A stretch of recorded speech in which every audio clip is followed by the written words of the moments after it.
अहमदुहु व नुसल्ली अला रसूलिहिल करीम अम्मा बाद फ़अऊज़ु बिल्लाहि मिनश शैतानिर रजीम इन्ना अवहैना इलैका कमा अवहैना इला नूहिन वन नबिय्यिना मिन बादिही व क़ाल अलैहि सलातु वस्सलाम खैरुकुम मन तअल्लमल कुरआन व अल्लमा। আল্লাহ পাকের অগণিত মেহেরবানি যে আল্লাহ তাআলা আমাদেরকে ওহির এলেম শেখার জন্য এখানে নিয়ে আসছেন। এজন্য আমরা দিল থেকে বলি আলহামদুলিল্লাহ। কোরআন ও হাদিস পৃথিবীতে একমাত্র ওহির এলেম। এছাড়া দুনিয়াতে যত এলেম আছে এগুলিকে আরবিতে ফন বলা হয়, এলেম বলা হয় না, বুঝছেন? ফুনুনাত, পৃথিবীতে যত জ্ঞান বিজ্ঞান আছে, সায়েন্স আছে, এগুলিকে ফুনুনাত বলা হয়। যারা বাহিরে বিভিন্ন জেনারেল শিক্ষা অর্জন করছেন, এই যে আমাদের একজন আসছেন, একজন ম্যাডাম আসছেন, ওনার মধ্যে এলমে ওহির এক পিপাসা তৈরি হয়েছে। এই জন্য দেখেন ভার্সিটির থেকে চলে আইছেন এলেম শেখার জন্য। বিশাল ব্যাপার না এটা? এই জন্য এলমে দিন এর সাথে পৃথিবীর কোনো এলেমের তুলনা নাই। বলেন আলহামদুলিল্লাহ। আল্লাহ পাক যখন কাউকে ভালোবাসেন তখন আল্লাহ পাক তাকে ব্যবহার করেন। আসহাবে কাহাফের কুকুরকে আল্লাহ ভালোবাসছিলেন, এই জন্য আল্লাহ তাআলা নেককারদের সঙ্গে ব্যবহার করছেন। 7 জন নেককার যুবক ইমান বাঁচানোর জন্য পালাইতেছে, আর ওই রাতে ওই কুকুরও তাদের পিছু নিয়েছে। তারা এরকম মারধর করে কুত্তাটাকে সরানোর চেষ্টা করছে। এক পর্যায়ে কুকুরের জবানি খুলে গেছে, সুবহানাল্লাহ। কুকুর বলতেছে, মাশারা সালিহিন আলা তুহিব্বুন আনা কুনা মা সালিহিন। হে নেককারদের জামাত, তোমরা কি চাও না যে আমি কুকুরও নেককারদের সঙ্গী হয়ে যাই? সুবহানাল্লাহ। তো এই জন্য আল্লাহ পাক এই কুকুরের নাম দেখেন কোরআনে উল্লেখ করেছেন, ওয়া কালবুহুম বাসিতুন যিরাইহি বিল ওয়াসিদ। কারণ কি? আল্লাহ কুত্তাকে ব্যবহার করেছেন, মহব্বত করেছেন। এই জন্য উলামায়ে কেরাম লিখছেন তাফসিরে যে এই কুত্তাটাও মানুষের সুরতে জান্নাতে যাবে। সুবহানাল্লাহ। এই জন্য মেরে মোহতারামা মা ও বোনেরা, যারা এখানে আমরা এলমে দিন শিখতে এসেছি, পৃথিবীর সবথেকে শ্রেষ্ঠ জ্ঞান শিখতে এসেছি। যদিও দুনিয়াবি মূল্যায়ন আমাদের কম, কিন্তু দুনিয়াবি মূল্যায়নের জন্য আমরা কেউ মাদ্রাসায় পড়ি না। মাদ্রাসায় পড়ি একমাত্র আখিরাতে মূল্যায়িত হওয়ার জন্য। কে বলেন ঠিক না? আর কোরআন তো ডাইরেক্ট ওহি, আর হাদিসও ইনডাইরেক্ট ওহি। একবার এক মুহাদ্দিস ইয়াহিয়া ইবনে আকসাম, মৃত্যুর পরে ওনার ছেলে অথবা ছাত্ররা স্বপ্ন দেখছে যে কাইফা হালুকা ইয়া উস্তাদ ইয়া শাইখি, হালত কি আপনার, কি অবস্থা কবরে? তিনি জবাব দিচ্ছেন যে মুনকার নাকির আসছিল আমার কাছে, আসি প্রশ্ন করছে 3টা। কয়টা বলেন? মার রব্বুকা, রবকে, মা দিনুকা, তোমার দিন কি, ওমান হাজার রজুল আল্লাযী বুইসা ইলাইকুম, এই লোককে চিনো যাকে পাঠানো হয়েছে? তখন এই ইয়াহিয়া ইবনে আকসাম একটা হাদিস শোনাই দিয়েছে সনদ সহ। এই যে বুখারী সব সনদ সহ না, সনদ সহ পড়বেন আপনারা এবছর। এখন বুঝতে পারছেন না, কয়দিন পরে বুঝবেন আর কি। তো এই মুহাদ্দিস সনদ সহ একটা হাদিস শোনাই দিয়েছে। ইয়াহিয়া ইবনে আকসাম বলছে, অবিস সানাদিল মুত্তাসিল মিনলা ইলা শাইখিল ইমাম, মানে ওনার যেই শায়েখ ছিল, ওনার যে উস্তাদ ছিল আব্দুর রাজ্জাক, বুঝছেন? তো ওনার নাম বলছেন।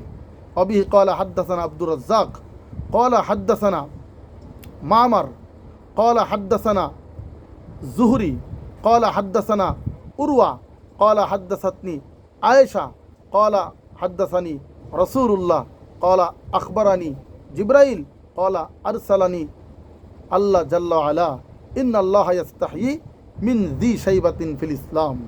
এই হাদিসটা শোনাই দিয়েছেন যে আমাকে আমার উস্তাদ আব্দুর রাজ্জাক শোনাইছে, তাকে তার উস্তাদ মামার শোনাইছে, তাকে তার উস্তাদ জুহরি শোনাইছে, ইবনে শিহাব জুহরি, তাকে তার উস্তাদ উরওয়া বিন জুবাইর শোনাইছে, তাকে তার খালা আম্মা আয়েশা শোনাইছেন, তাকে তার স্বামী মুহাম্মদ রাসূলুল্লাহ শোনাইছে, তাকে জিবরাইল শোনাইছে।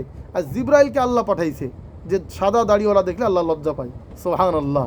সুতরাং আমার যে দাড়ি সাদা, চুল সাদা, তোমার লজ্জা লাগে না আমার ইন্টারভিউ নিতে কবরে এসে? তো এই ফেরেশতা আল্লাহর কাছে এই রিপোর্ট করেছে। তাহলে এমন এক লোকের কাছে গেছি, সেই উল্টা আমাদেরকে হাদিস শোনাই দিয়েছে। তখন আল্লাহ তাআলা বলছে, সাদাকা ইয়াহিয়া, এই মুহাদ্দিস ইয়াহিয়া সত্য বলেছে। সাদাকা উস্তাদুহু আব্দুর রাজ্জাক, তার উস্তাদ আব্দুর রাজ্জাকও সত্য বলেছে। ও সাদাকা মামার, তার উস্তাদ মামারও সত্য বলেছে। ও সাদাকা ইবনু শিহাব জুহরি, তার উস্তাদ ইবনে শিহাব জুহরিও সত্য বলেছে। ও সাদাকা উস্তাদুহু উরওয়া বিন জুবাইর, তার উস্তাদ উরওয়া বিন জুবাইরও সত্য বলেছে। ও সাদাকাত খালাতুহু আয়েশা, তার খালা আয়েশাও সত্য বলেছে, সদাকা জাওজুহু রাসূলুল্লাহ, তার স্বামী রসুলও সত্য বলেছে, সদাকা জিবরাইলও সত্য বলেছে, ও আনা আসদাকুল কাইলিন, আমি তো মহাসত্যবাদী, ইন্নী কাদ গাফারতু লিয়াহিয়া, আমি ইয়াহিয়াকে মাফ করে দিলাম। সুবহানাল্লাহ।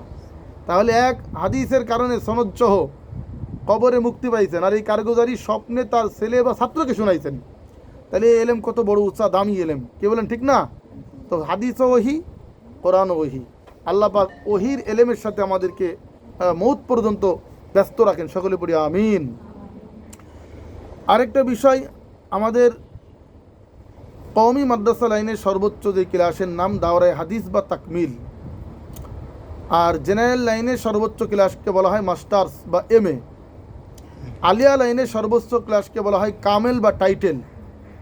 আমাদের দেশে ত্রিমুখী শিক্ষা আছে, বুঝছেন? তো যারা দাওরা পড়তেছেন এবার দীর্ঘ 8 বছর 9 বছর পরে আপনারা সমাপ্তিতে চলে আসছেন, একবার সমাপনী। এই ক্লাসটা যত ভালো করব, ইন্নামাল আমাল বিল খাওয়াতেম, সর্বশেষ আমল যেমন হবে ফলাফল তেমন হবে, কি বলেন ঠিক না?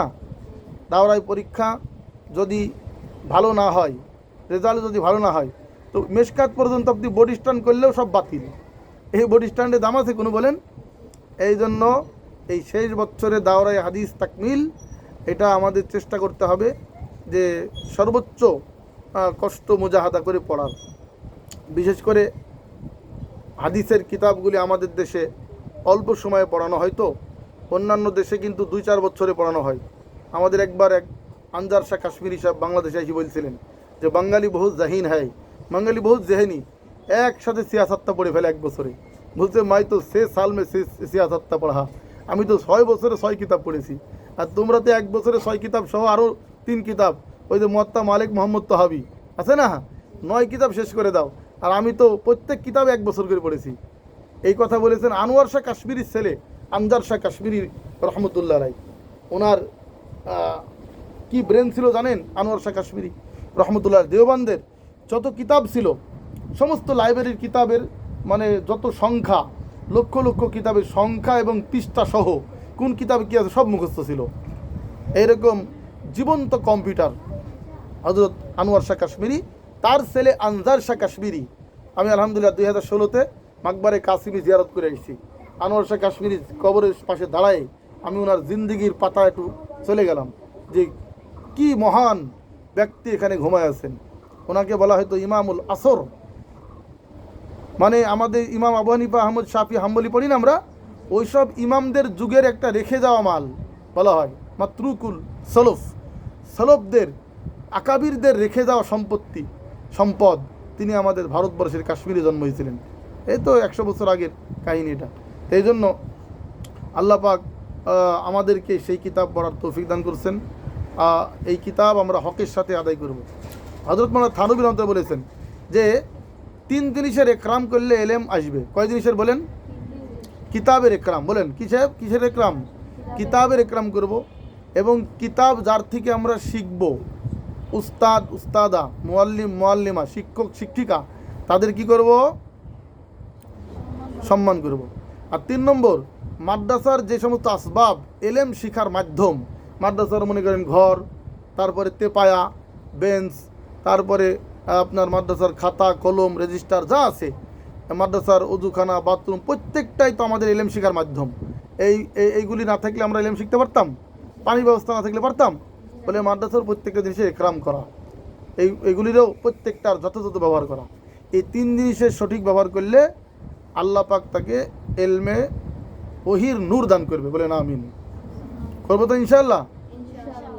আরেকটা বিষয় ওনার কিতাবের মধ্যে লিখছে, মানে আমাদের